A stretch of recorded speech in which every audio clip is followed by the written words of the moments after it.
अहम खबर शामिल करेंगे। खैबर पख्तूनख्वा के सरकारी मुलाजमीन के लिए बड़ी खुशखबरी आ गई है। बजट में ग्रेड 18 तक मुलाजमीन की तनख्वाहों में 25% इजाफा और मजदूर की कम से कम माहाना उजरत 21,000 रुपए मुकर्रर करने की सिफारिश शामिल है। बात करेंगे रॉ न्यूज़ के नुमाइंदे आरिफ हयात ने हमें ज्वाइन किया। आरिफ बताएगा, सरकारी मुलाजमीन के लिए वफाकी बजट में 10% और पख्तूनख्वा के बजट में 25% इजाफा हुआ है। तहरीक इंसाफ की हुकूमत क्या वजह बताती है इस फर्क का?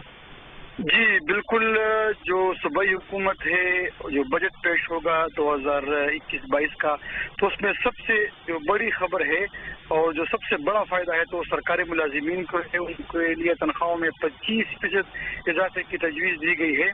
और इस तरह जो माहाना उजरत पर काम करते हैं तो उनकी माहाना योमिया उजरत के मुताबिक जो माहाना पैसे बनते थे तो वो 17,500 रुपये बनते थे। लेकिन अब हुकूमत ने ऐलान किया हुआ है कि इस बजट में इनकी जो माहाना उजरत है तो वो 21,000 रुपये होगी और ये तजवीज़ भी शामिल की गई है बजट में। बजट में खवातीन, अक़लियत और जो बुजुर्ग शहरी हैं खैबर पख्तूनख्वा के, तो उनके लिए स्पेशल जो पैकेजेस हैं वो मुतारिफ कराए जाएंगे।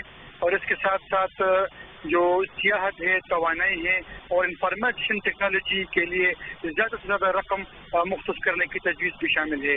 जो खैबर पख्तूनख्वा का बजट है साल 2021-22 का, तो वो 18 जून को पेश होना मुतवक्के है।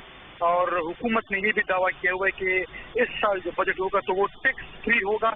इसमें किसी किस्म का नया टैक्स नहीं लगाया जाएगा। जो पहले से मौजूद टैक्स हैं तो उसमें भी कमी लाई जाएगी।